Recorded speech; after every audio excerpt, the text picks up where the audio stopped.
Good morning. Have you ever, Ray? There you go. A little bit more, Ray. There we go. We've got some gremlins or something. If you have your Bible, I want you to turn to John chapter 4.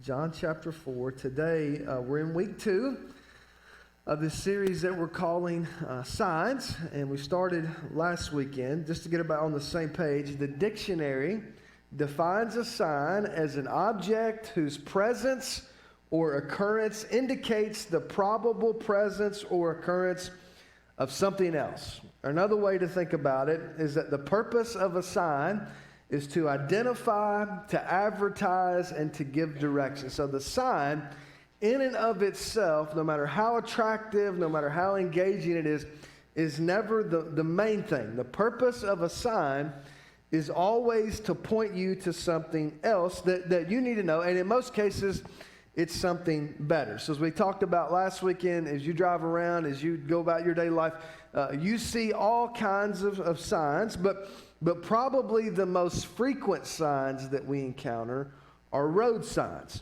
And unlike other signs that are trying to advertise to get you to buy something, the purpose of a road sign is to give you direction and help you travel from wherever you currently are to wherever it is that you're trying to get. And admittedly, most road signs are pretty self-explanatory. So for example, I've got some ones I want to show you. If you come up against a stop sign, you automatically know what you're supposed to do. Now, you may not always do it, but at least you know what you're supposed to do. There's no ambiguity when it comes to a stop sign. When you're driving down the highway, every half mile or so, if you look to your right, you're going to find a sign that looks like this next sign that tells you the speed limit. Now, there again, I know some of you kind of take that more as a guideline, than a hard and fast rule, but you know what that indicates. You don't have to be a genius to figure out what that's telling you to do. Here's another one that you'll sometimes see. It's an exit sign. So you're driving down the road, you come to your exit, and you know if you take this exit, you're going to leave this road, and you're going to go to a new road, and hopefully that new road will take you a little closer to the place where you're ultimately trying to get to. So again, all of these signs are fairly simple to understand. I mean, if you've been driving for a while, you kind of don't have to even think about these things. You can just run up on them, and you know exactly what you're supposed to do. But then every once in a while, you come up against a sign that can be a little bit confusing. I've got one I want to show you that you may have seen before. You pull up to this sign, and it's immediately unclear as to what you're supposed to do. You know you're supposed to stop, but after that, it gets a little bit confusing because you can't go forward. You're not supposed to turn left. You're not supposed to turn right. And if you follow that sign, you're not even supposed to back up and start over, and so you're kind of stuck. I mean, if you were to follow the rules that are indicated on that sign strictly, you would be trapped. There would be nowhere else for you to go. Now, here's my question. You ever been there? And I don't mean like you got your car stuck. I mean, I guess that could happen, but I mean, emotionally, spiritually, physically, have you ever found yourself in a place where you were unsure what you're supposed to do? You know you're supposed to do something, but you can't go forward, you can't turn right, you can't turn left, and worst of all, you can't back up and start over, and it just feels like you're stuck. If you ever felt that way, then you know there are two common ways that people deal with that. The first is some people choose the path of resignation. And what I mean by that, they just sort of resign themselves to the fact that this is what it's always going to be like. This is as good as it's ever going to be. And they just sort of make a decision that they're going to make the best of it, whatever their situation is. The other response, and the one that a lot of people choose, is called desperation. Back in 1854, it was the great philosopher Henry David Thoreau who wrote these words. He said, "Most men live lives of quiet desperation and go to their graves with the song still in them." I love that phrase, quiet desperation. So I think it perfectly captures the way a lot of people live their lives, the way a lot of us spend our lives. I mean, from the outside looking in, it may look like everything is fine, and every morning you may get up and, comb your hair and brush your teeth and put a smile on, but then you go out throughout your day, and deep down inside, there is a sense of quiet desperation that haunts us. Something is missing. Something has gone off the rails. Something that we were certain was going to solve all of our problems turned out not to be quite as good at advertised. And now no matter how hard we try, we can't seem to figure out a way to get from where we are to where we always hoped we would be. And it feels like we're stuck. It feels like we're trapped. And all the while, that quiet desperation continues to build. So what do you do when you find yourself in a place where you know you can't move forward, you can't turn right, you can't turn left, and you can't even back up and start over? Last weekend, we kicked off this series in which we're looking at 7 individual stories that the Apostle John wrote in the Gospel of John about miracles that Jesus performed. If you know anything about Jesus' life, he performed lots of miracles, but decades later, John's now an old man. He's looking back over the time he spent with Jesus, and he chooses to highlight just 7 stories, 7 miracles, but instead of calling them miracles, he calls them signs. And the reason he did that is because a sign always points you to something else, and in this case, his hope is that each of these stories, each of these signs would point us to Jesus. So he says it like this at the end of the gospel in John chapter 20. He says, Jesus performed many other signs in the presence of his disciples, which are not recorded in this book. But these are written that you may believe that Jesus is the Messiah, the Son of God, and that by believing you may have life in his name. So again, John's purpose in telling us these stories is that we would come to a point where we would believe Jesus is who he said he was, and that by believing in him, we would begin to experience what John calls eternal life. So you get to verse 43 of John chapter 4, and what you encounter is a story about a royal official whose quiet desperation all of a sudden becomes public desperation. And the reason for that is because he has a son who is nearing the point of death. I want you to listen to how John opens this story in John chapter 4, verse 43. After the 2 days, he left for Galilee. Now, Jesus himself had pointed out that a prophet has no honor in his own country.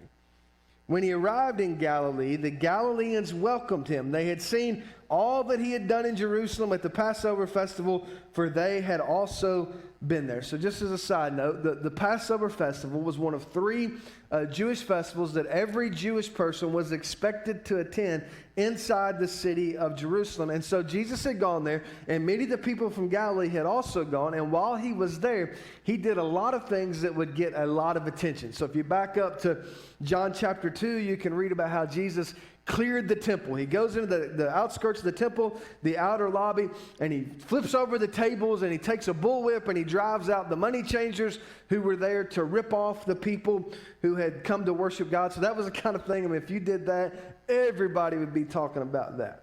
Then you get to John chapter 4. He's traveling through, he and his entourage travel through Samaria, which again was really unusual for a Jewish person to do. But that wasn't the most unusual thing he did, because while he was there, he has this conversation with a Samaritan woman. We call her the woman at the well. And again, that was the kind of thing, if you did that, everybody would be talking about that. So Jesus has done 2 things right off the bat that would get everybody talking. And he's become, almost overnight, he's become a hot topic of conversation.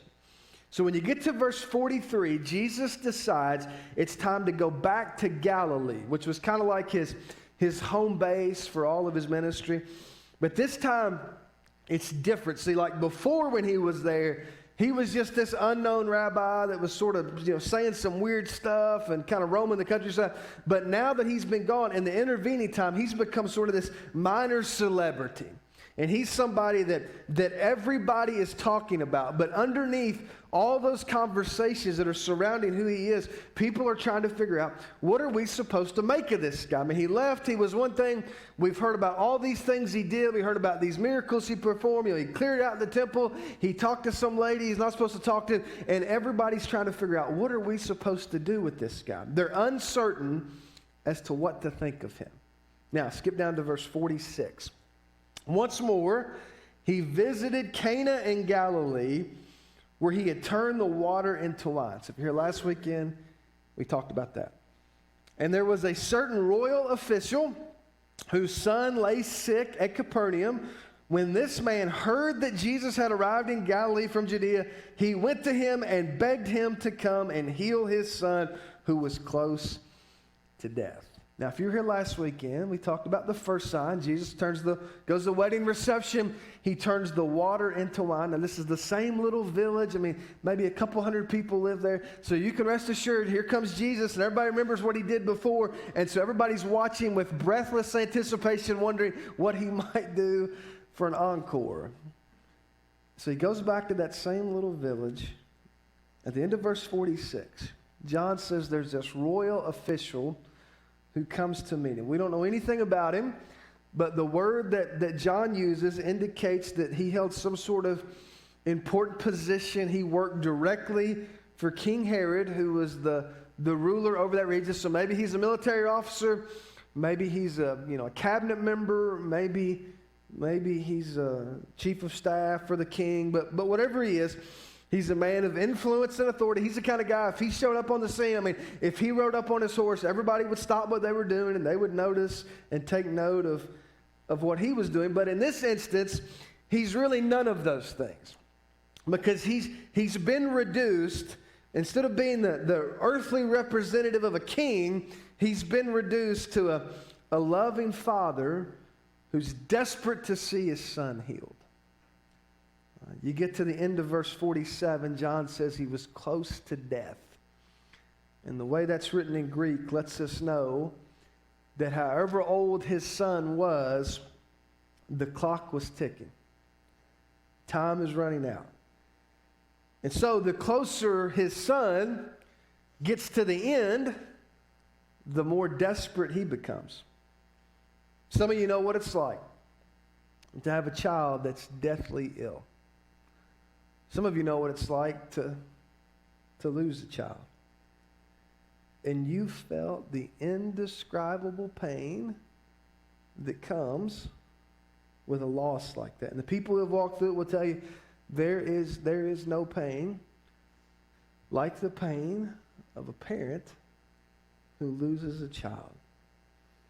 Now, just as a side note, one of the issues that everybody's talking about, you watch the local news over the last couple weeks, especially in our state, is this heated battle over what's called Amendment 2, which is focused on the wording regarding abortion in the Kentucky Constitution. If you watched any local news over the last couple weeks, I know you have, it's been one commercial after another. These people say vote yes, these people say vote no, and both sides are spending untold millions of dollars to convince you to vote one way or the other, while at the same time accusing the other side of running misleading ads and misrepresenting the issues. Now, I know everybody gets nervous when the preacher talks about something like this, but everybody else is talking about it, so I'm going to talk about it too.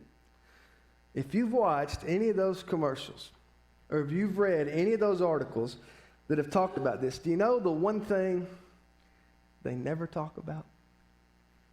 There's one thing they never talk about. Almost every commercial you see is focused on one of two things. It's the woman's right to choose or the baby's right to life. And I'll be honest, I am unapologetically pro-life, but there's one thing they never talk about in these commercials, they never talk about in these articles, and it's the one thing that if you talk to people that have had an abortion, comes up over and over and over again.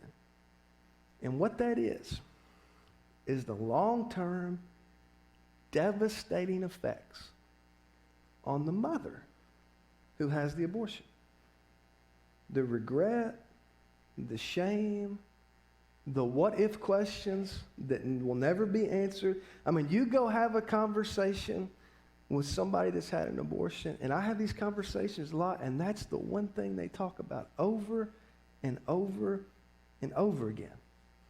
Now, thank God, there can be forgiveness for that, but sometimes it's a really long, hard, difficult road.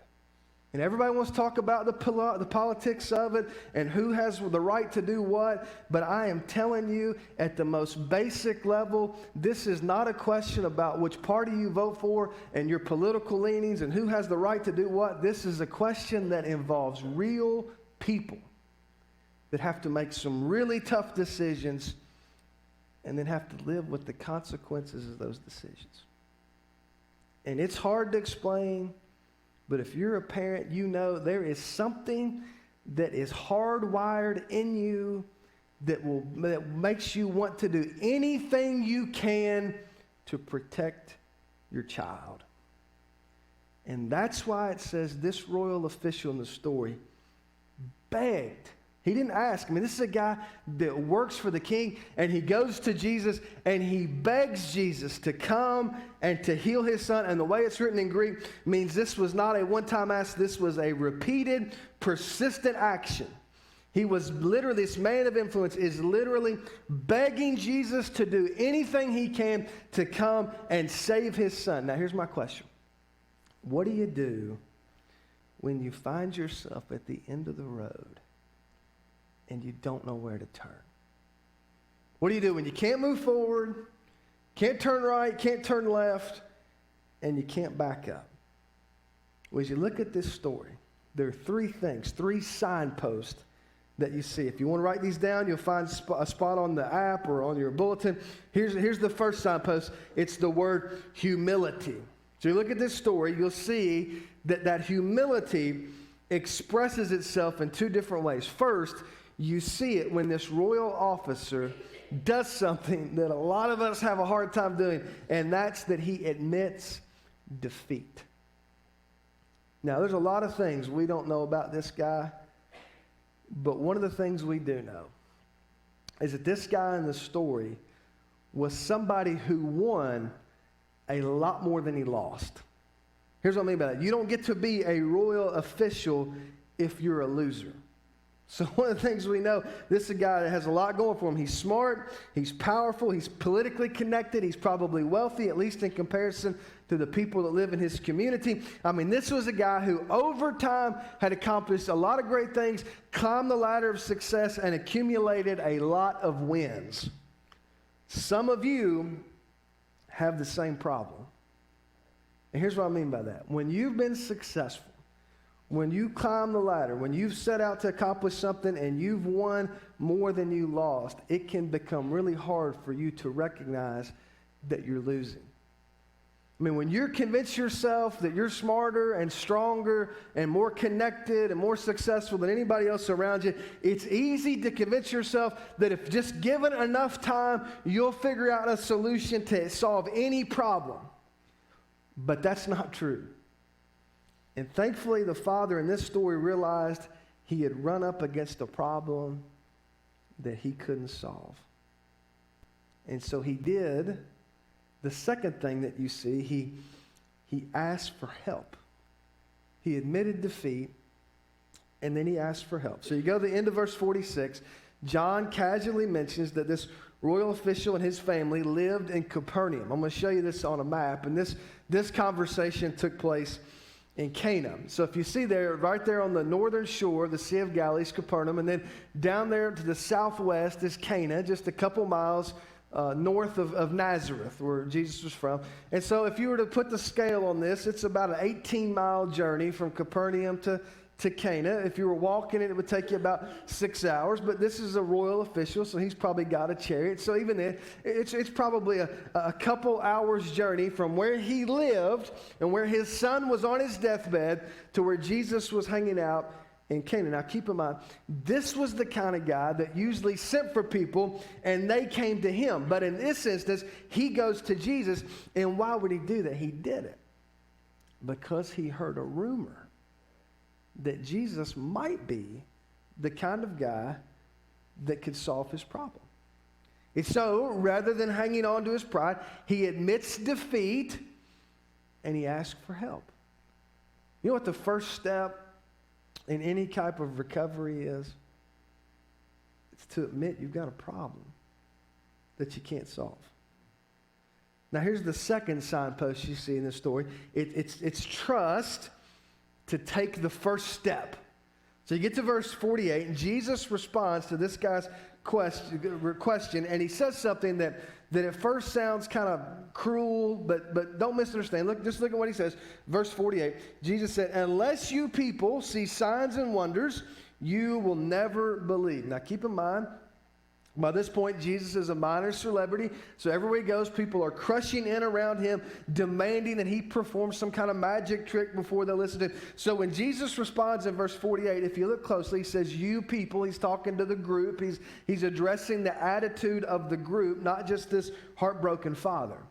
Then you get to verse 49, and rather than giving up, the father just reiterates his request when he says, the royal official said, sir, come down before my child dies. And then look at what Jesus says in verse 50. Go, Jesus replied, your son will live. Now, whatever you did, don't read that too quickly. You read that little back and forth, and you can literally feel the desperation of this man's situation as you read his words. Here he's left home. He's traveled a couple hours away from home because he heard a rumor that Jesus might be the kind of person that could solve his problem. And he knows with every mile he travels that by the time he gets home, his son might be dead.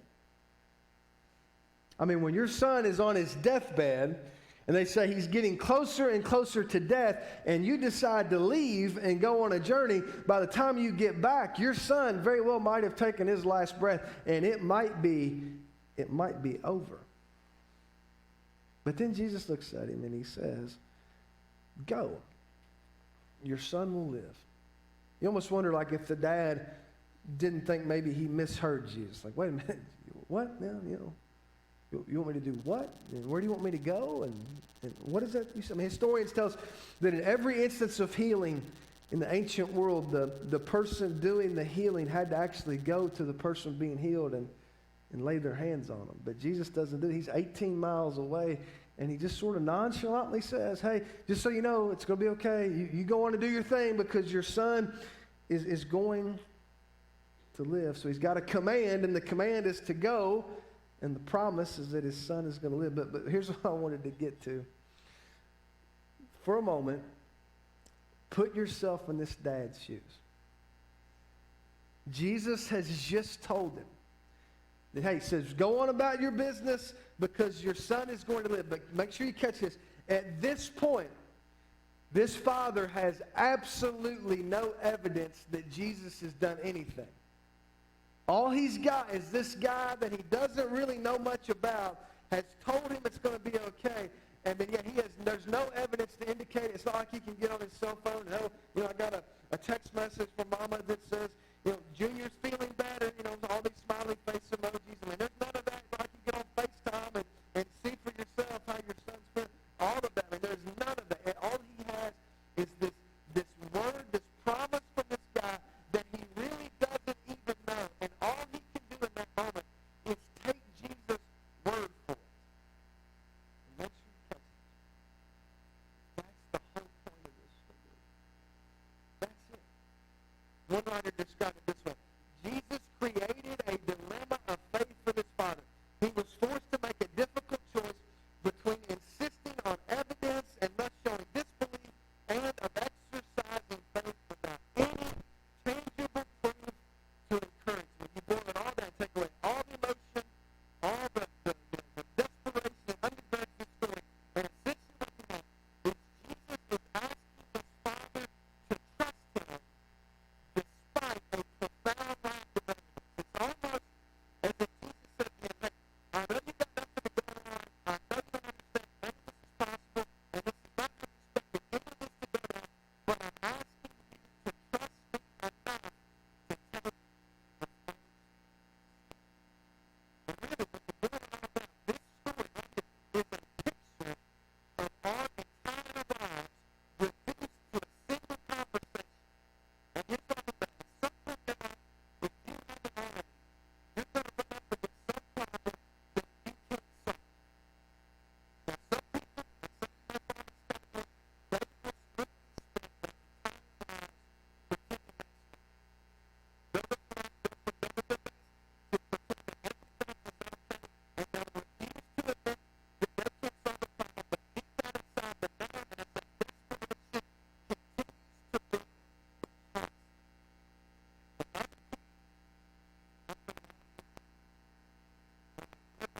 what I want you to understand.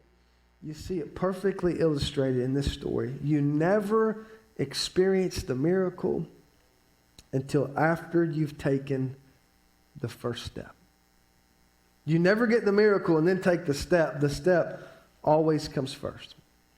Now, others of you here this morning may have already taken the first step, but then you kind of stalled out and you didn't take the next step. Maybe there's some move you need to make, some ministry you need to start, some group you need to join, some conversation that you need to have. There's something you need to do that deep down inside you know if you do it, it will absolutely change the trajectory of your life. And the only question is, do you trust Him enough to take the next step?